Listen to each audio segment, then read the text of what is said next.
Punk rock MBA, aka Finn McKenty, has quit YouTube.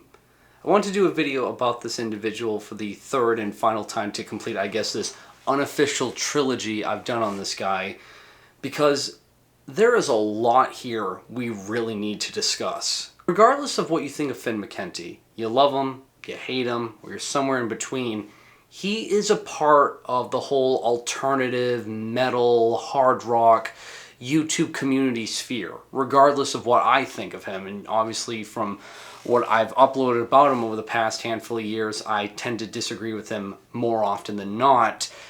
But see, here's the thing. YouTube was established in, February 14th, 2005, if memory serves me right, and it's still under the 20-year time gap of its age. It's still a very young platform. So hearing about a YouTuber, content creator, whatever you want to call me and the rest of the individuals that are part of this, it's still something really new and unheard of to hear when a YouTuber calls it quits. I mean, as it stands while I'm recording this video, the Punk Rock MBA channel is a little over 600,000 subscribers, which sadly for YouTube standards still isn't really that big when you compare it to the biggest channels out there that are in the tens of millions. It's minuscule, yes, but for music-related content, when it comes to either critiquing it, discussions, or reactionary stuff about it, this is massive. It really is, because the only other individual that comes to mind that had a larger sub count than the Punk Rock MBA that at least I know of is Anthony Fantano. So again, I just want to reiterate, even though this is more of like a drama video that I try not to do, please understand there is a bit of a personal connection here, because he's still a really huge part in the involvement, again, regardless if you like him or not, of this whole YouTube community that I am a part of, whether I like it or not. A handful of days ago, on a YouTube channel called Jesse Lee, it would be uploaded a video of Finn McKenty announcing why he quit YouTube. The interview goes on for roughly around 40 minutes, give or take, and there's really not much to talk about there other than what people have been consistently criticizing and quoting from Finn on certain key aspects. As the real reason as to why he quit YouTube is that he reached his financial goals. He only did it for the money. He was never interested in music, and he was just getting tired of the mundane routine of consistently talking about either what was trendy, new metal, what was happening in the late 90s and the early 2000s, and of course has to do one final jab at something popular in the alternative scene, stating that Linkin Park peaked in 2004. They're completely washed up. What else can I talk about? For starters, the big thing that a lot of people are criticizing him for is that he outright said, I only did this for money. I have no interest doing it. I reached my financial goals and that's it. And I believe that mainly because he's always been so upfront with it, from always talking about the business side of the alternative scene and the marketing strategies, to his Patreon that he always plugs, the product placement that he always does. Yes, Finn has always made it upfront that money was a big motivator for him.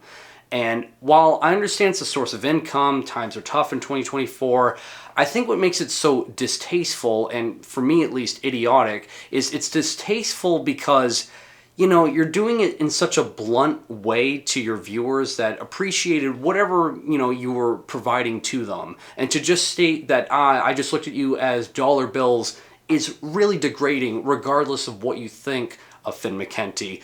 What I just personally find idiotic about it, and I always have, is that when you make your relevancy on social media a steady source of income, I think that's very foolish and you will burn yourself out.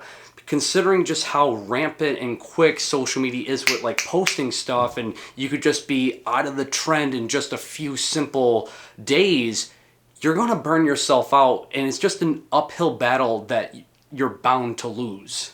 The other claim that people have been criticizing heavily about Finn is that he stated, I was never in it for the music, I have no interest with it. And that claim by Finn, I do not believe even in the slightest, for a multitude of reasons. Regardless, again, of what you think of him, he is consistently around the alternative music scene. He's consistently talking about it. Yes, it's the marketing side of it, but there's other ways of enjoying music than just the sounds it makes, which I know this gets into like poser territory, that he's just posing as a fan, but regardless, you are still keeping up with it. And let me remind you that when I did my first response videos to Finn McKenty a handful of years ago, a lot of people criticized him that he was a poser, he's not into it. And every time somebody did, he would always comment back, well, I've been listening to this music for 30 years. I have a Hatebreed and Morbid Angel tattooed on me. So really, you never covered those tattoos. You've always bragged that you have them, which is like a badge of honor for music fans to have a music-related image tattooed on their body. So again, for him to state, I have no interest in music, that's a load of bullshit. What I find just so extremely odd about this whole interview is that for someone like Finn McKenty, who has always been so self-aware of his image, his brand, marketing, and the growth of his YouTube channel, he's always come off that he is the, very cheerful and positive, like, alternative businessman. So why now, someone who is self-aware, you don't just give that up, would then paint himself that he's the bad guy, he's the poser that you've always hated, he's that greedy businessman that you've always called him for, that he just reads Wikipedia articles and there's not much else to it. This whole thing feels like a very polite way to tell his viewers that have been interested with him throughout the years to go fuck yourself. Which now begs the question, why would he do this? Why does he want to be remembered in this way going out? I truly believe that the reason why he did this was to deviate everyone's attention for the real reason they're criticizing him. I state this with confidence because Finn has always proclaimed, I check all the comments. I read all the comments, guys. I listen to what you have to say. Even Become the Night, when he did a video on what killed the punk rock MBA, even he brings this up in his interview stating, Finn, you're overdoing it. You're going to burn yourself out. You really shouldn't keep up with all of these comments.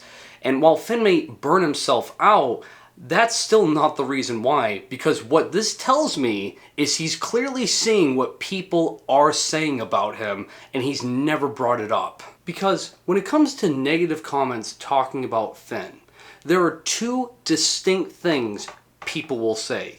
The first one is always, Finn doesn't know what he's talking about. Finn's takes are really bad. Finn seems very uninformed. He has no idea what he's talking about. And most of his viewers that enjoy him chalk it down to, oh, it's just his opinion. Don't take it too seriously. Why do you watch him? And see, people, you gotta realize there is a massive difference between your personal opinion and objective criticism. A few examples that I can give you is on his Why People Enjoy Black Metal video, which I know has become insanely infamous throughout the years. I'll never forget when he stated in that video that all black metal bands just sound the same. And again, people would say, so what? That's just his opinion. And you're right, that's Finn McKenty's personal opinion that all black metal bands sound the same. But when it comes to objective criticism, that is just factually wrong. Again, Finn's opinion is stating that all black metal sounds the same. So you're telling me Abigor, Diabolical Masquerade, Niflheim, and Axis of Perdition all sound the same? Or what I would consider to be arguably like his worst video is What Killed Indie Rock, which that video, it's like take a shot every time Finn McKenty brings up a personal opinion that is like really, insensitive or just wrong. Because one example I can give you from that video is he stated, and I still can't believe this, that Sonic Youth and the Lumineers sound the same, which, bro, no.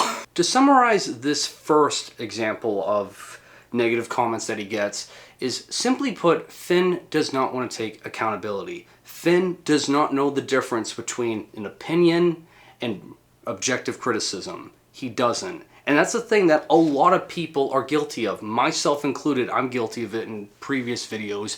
But God, people, you have to realize, I get that this is the internet. I get that this is your opinion and you shouldn't get mad at it. But there's a difference. There is a difference between the two. And when you are going out attacking or making fun of anything, if you're solely just relying on your opinion, you don't have much to back it up. Thus, I'm going to be real with you, when people get eaten up for bad opinions, I don't feel bad for them, because honestly, you should know better. Hence why, when you watch the interview of Finn talking about as to why he quit, every single sentence and word that he says, he sounds extremely miserable and bitter. And it mainly has to do with the fact that when he's looking at all those comments that he proclaims that he does, yeah, a majority of them are negative.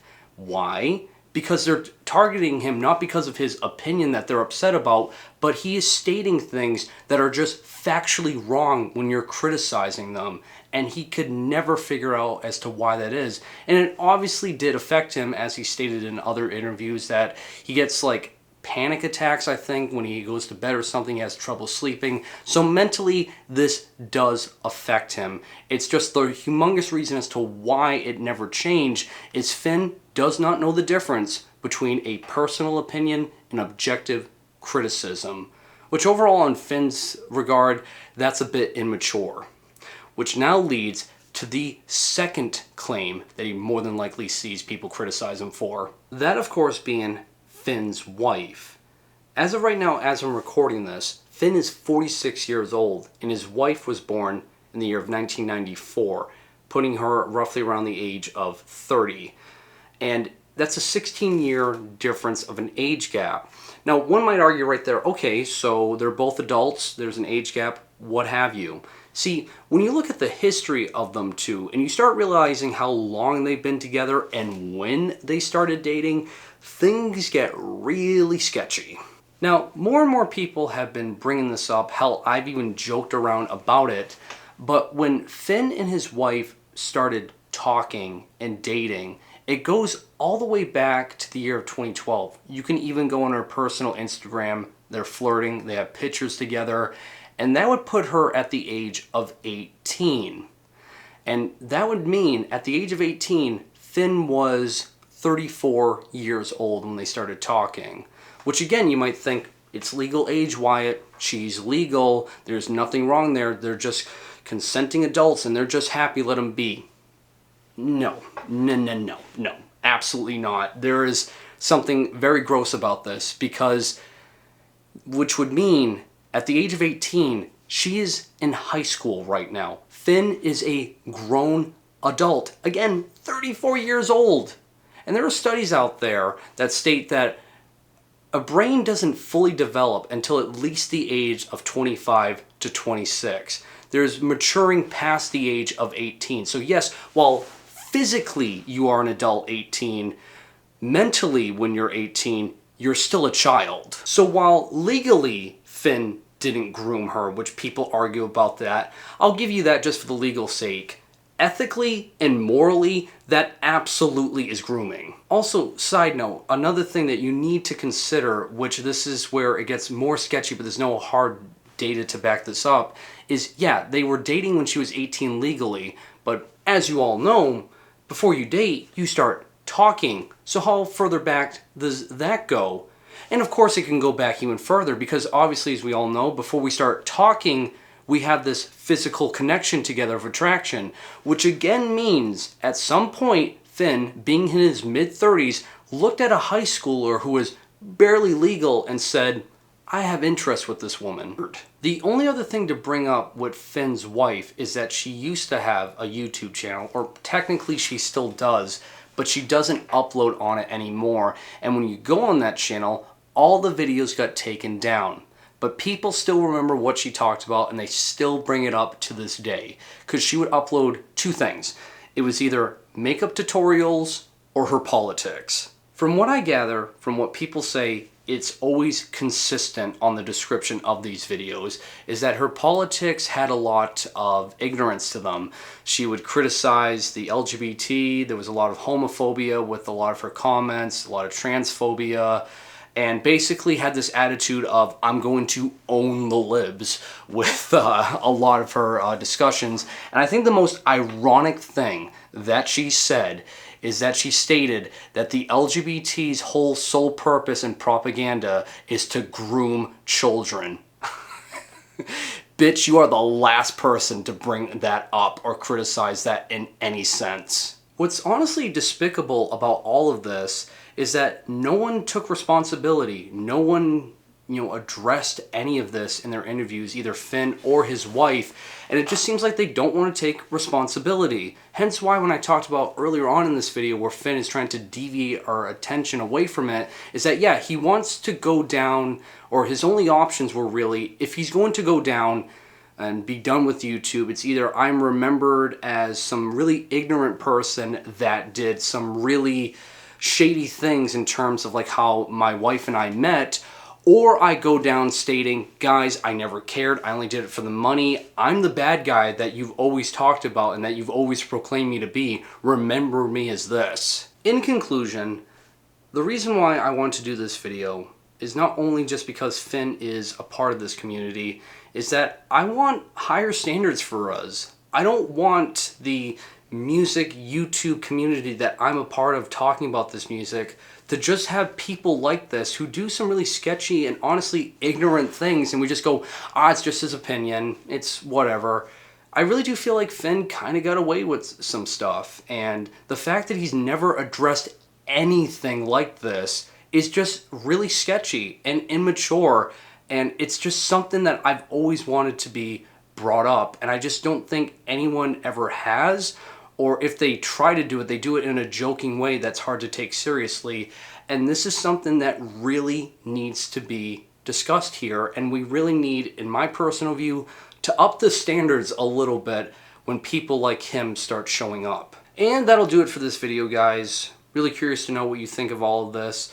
All I can state here is that I will try my best, I can't promise it, with future videos to steer clear of more of like this drama alert stuff, but it's just been something that has been in the back of my mind a couple of days, and I really felt like this needed to be discussed in some way. So again, that's all. Like always, make sure you guys drink plenty of water to stay hydrated, and have a great day.